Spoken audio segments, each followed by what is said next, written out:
Throughout history, Dragon Ball has had a lot of games. And not to brag, but I can confidently say I've played about 80% of all of the games that Dragon Ball has released.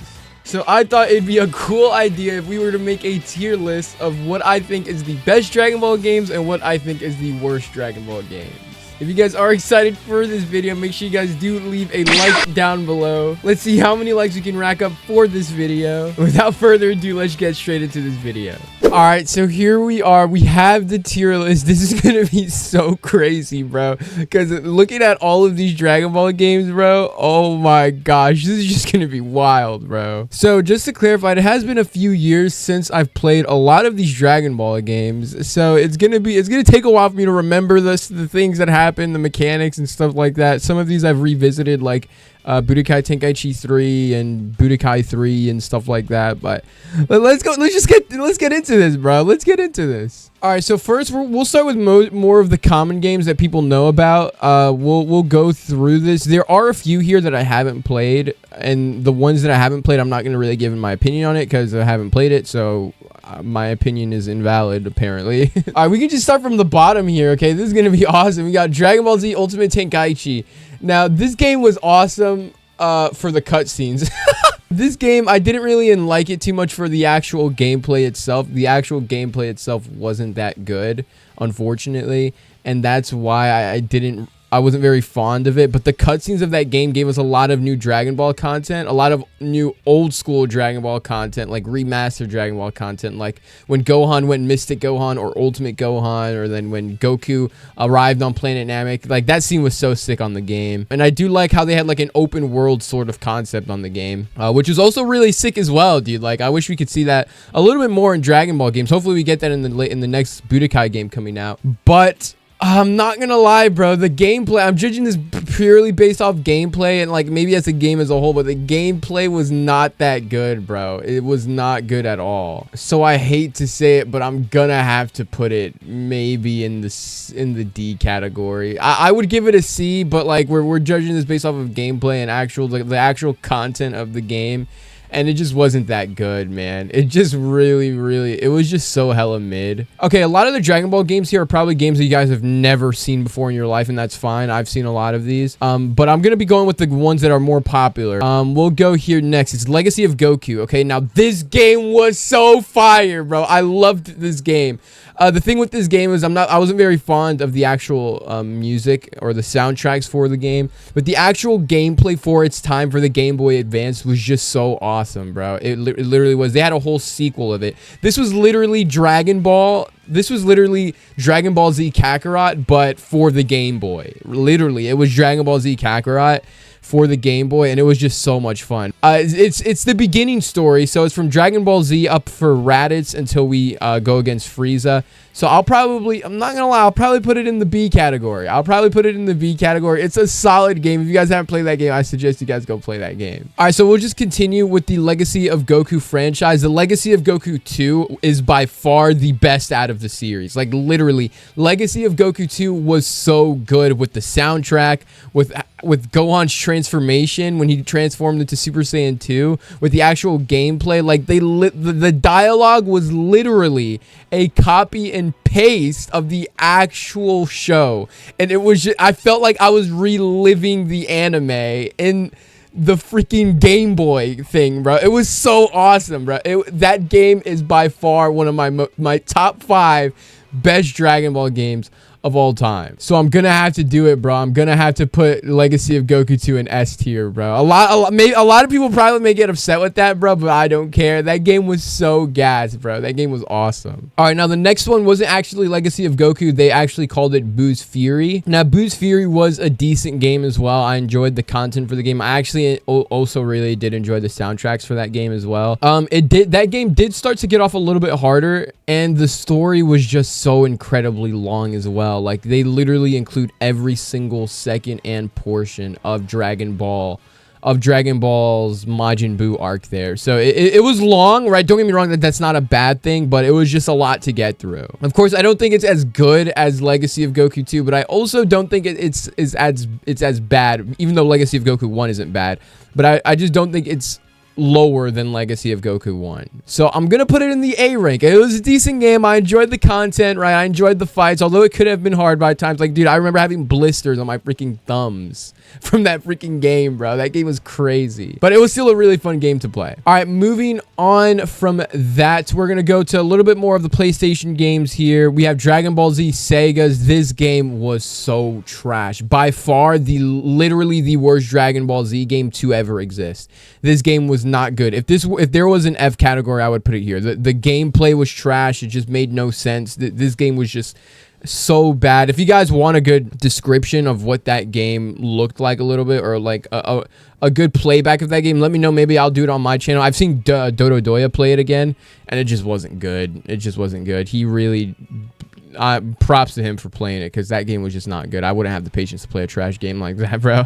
I really wouldn't. Moving on, we have the Dragon Ball GT game for the Game Boy Advance. Now, this game was a little bit mid. I think the Dragon Ball GT story as a whole is a little bit mid. I don't think they really displayed Super Saiyan 4 as well as I hoped.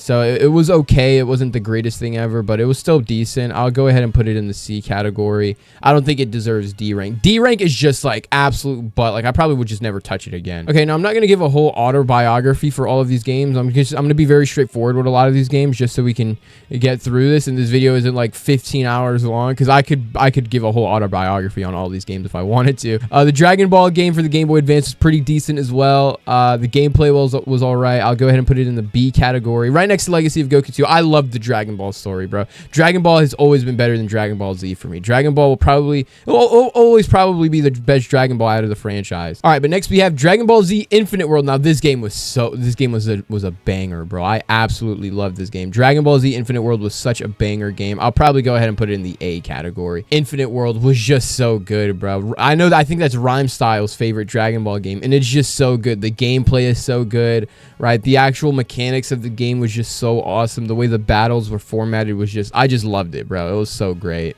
All right, Dragon Ball Z Super Warriors for the Game Boy Advance, or the Game Boy Color, sorry. This game, I hate to say it, but a lot of the Dragon Ball games for the early Game Boy Color was not very good. It was not very good. I would probably put it C, D. I'm debating. No, I'll probably put it in the C category. It wasn't as bad as Sega's, but it also wasn't very great. It was okay. It was bad, but it just wasn't that bad, if that makes sense. It was bad. It wasn't good, but it wasn't like trash. It was bad, if that makes sense. All right, this game right here, I forget the exact name of it, but I can already tell what it is based off of the cover. I remember playing this on the DS. This was just not a good Dragon Ball game at all. I did not enjoy it. Right? When you think of Dragon Ball games, you think of literally like... Dragon Ball has always had the best... and this is just my opinion. Don't get at me in the comments. But I think Dragon Ball has just always have had the best like fighting games out of any anime that's made one. So like Dragon Ball has just always been that game, right? So you think of literally like the best anime games of all time, and a lot of these games for Dragon Ball, it's had a few stinkers, bro. It's had a few stinkers, right? But it also has had like a various amount of bangers, but still, it's had a few stinkers. All right, Dragon Ball Z Tenkaichi Tag Team. I do remember this game. This game didn't really have that much content in it, to be honest, right? So the gameplay was actually not that bad, but it just didn't have that much content, so I'll probably put it in C, to be honest. It was just all right, you know? It was just all right. Okay, next we have Dragon Ball Z Budokai. Dragon Ball Z Budokai was actually not that bad, okay? It was. I know it gets a lot of hate for its time. It wasn't that bad. I don't think I'd put it anywhere near the big dogs, though. Like, it wouldn't come close to Legacy of Goku 1, in my opinion, to be fair, but it would probably come close to probably Tag Team, Dragon Ball Tenkaichi Tag Team. So I'll probably put it there, Dragon Ball Z Budokai Tenkaichi, or Dragon Ball Z Budokai. But it was the start, okay? Listen to what I'm telling you. It was the start of an amazing franchise. And we're going to get to that in just a second. All right, next, we do have this next game, which is the Dragon Ball Z Budokai game. This was one for the PlayStation 3.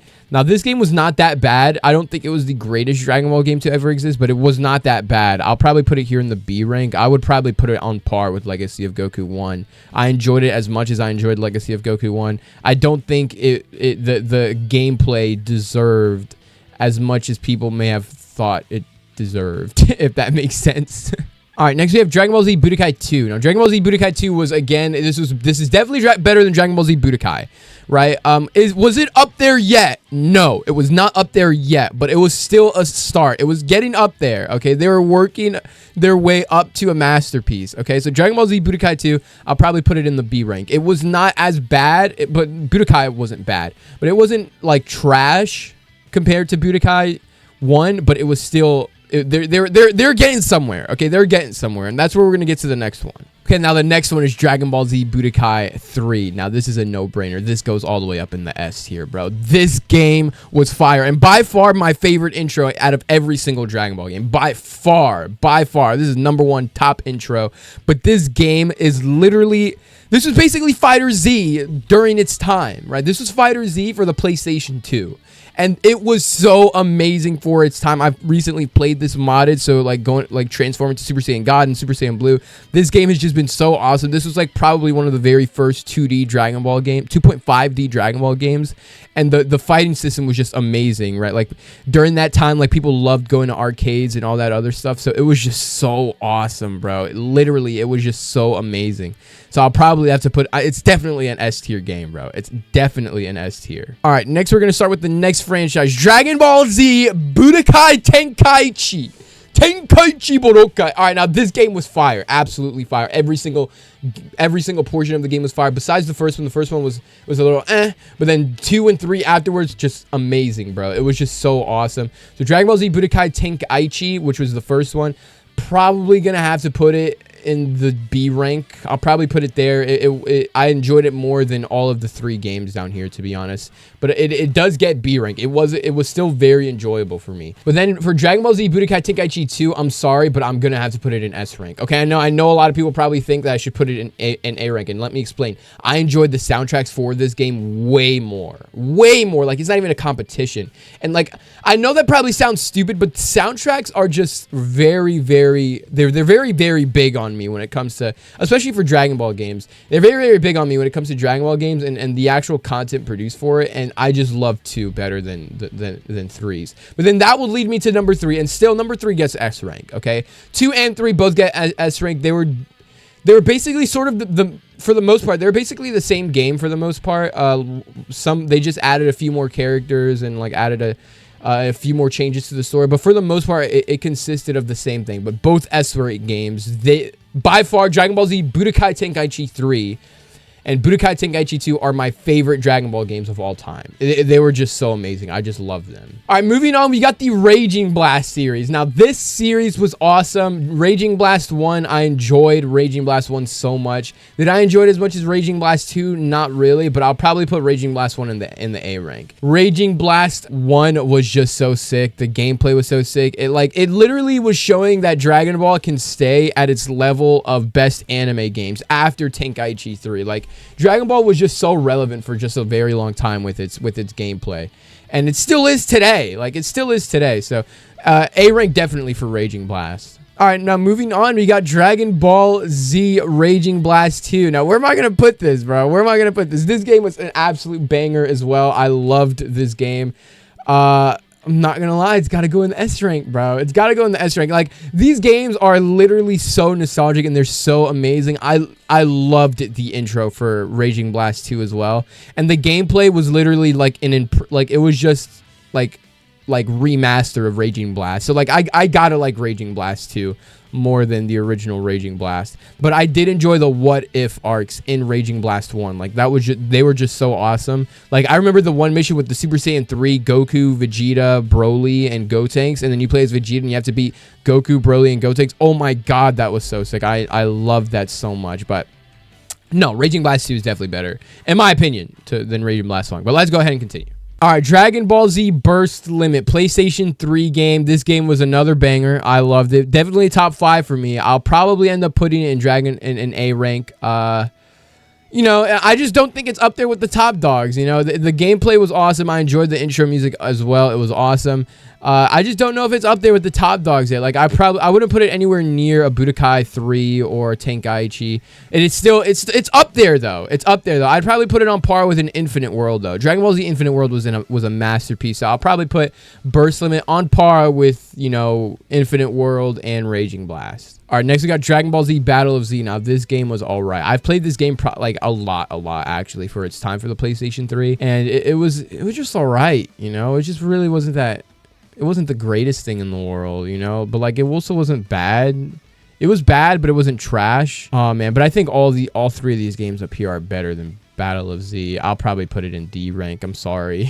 I know there may be a lot of people that like that game. I just wasn't the biggest fan of it. I'm sorry. All right, Dragon Ball Xenoverse 1. Now this game, straightforward. It's completely different. The gameplay is complete. People don't know this. The gameplay is completely different compared to Xenoverse 2. There was no stamina break. There was no stamina break combos. Sorry. The gameplay didn't have as much. There was not as much moves that you could add. There was not as much characters. It was definitely not as good as Xenoverse 2, but it was still up there. I'm gonna be honest, it wasn't as up there with the A-ranked games that I have here, so I'll probably put Dragon Ball Xenoverse in B tier, but like it's like high B tier, so like under Legacy of Goku is what I would say. Like this. All right, this is the order. Okay, this is the order that I would put it in, right? Like Xenoverse is right under Legacy of Goku 1 in terms of my own personal enjoyment. But then we got Dragon Ball Xenoverse 2. Now this is probably the Dragon Ball game that I have the most hours in out of any single Dragon Ball game. I have like 2,000, maybe 3,000 plus hours on this game. Where would I put Dragon Ball Xenoverse 2? Get mad at me, but I wouldn't put it in S rank. I'm sorry. I apologize. I wouldn't put it in S rank, but I put it in A rank. Dragon Ball Xenoverse 2, I think it's a great game. I love the game. I just don't think I would put it anywhere up there with the S rank games. I'm sorry. I apologize. That game was just not the greatest thing in the world. I just think Dragon Ball Xenoverse 2 can have a very cheesy play style or a very cheesy sort of format of gameplay, and that's why it's become very unenjoyable at times for me, but it's still a very good game. Like I love Xenoverse 2. Like I said, I wouldn't have 3,000 hours on it if I didn't like it. Okay, I love Xenoverse 2. I just don't think it's up there with every other game. All right, next we got Dragon Ball Fighter Z. I'm going to put now let me say this. I was never the biggest fan of this game. Okay, but that doesn't mean it was bad. Okay, Dragon Ball Fighter Z, I think it was a pretty good game. I just didn't get into it as much as I did of like other Dragon Ball games. I would put it a high B, right? I would put it above Legacy of Goku 1. Like it'd basically be the highest level of B, like a B plus. I wouldn't put it in A though, and that's just because I didn't enjoy it. Like I didn't play or get into it as much as I would have liked to. But it was still good. It wasn't bad. It was still decent. Like, I enjoyed the ultimate finishes. On top of enjoying the ultimate finishes, I also really, really was a big fan of the format. Like, it was a game. It was, like, one of the most recent Dragon Ball games that really, really required skill. Like, it required a lot of skill. All right, we're going to move on to the mobile games a little bit. And we got Dragon Ball Z Dokkan Battle. Now, I'm going to be honest. I didn't get into Dokkan Battle that much. I don't think it's bad. I've seen it. I've played it a bit. I don't think it was that bad. I think it was decent. Dragon Ball Z Dokkan Battle hasn't been updated at all recently. I'll probably put Dokkan Battle in C tier, like a high C tier though. Like I said, it was not bad. It was a decent game. I just didn't really get into it that much. All right, now Dragon Ball Legends. Now this game is really good. I played Dragon Ball Legends a lot on my phone. I've been playing it a lot more recently on my phone. It's awesome. I'll probably end up putting it in B tier though, but like right under Budokai 2.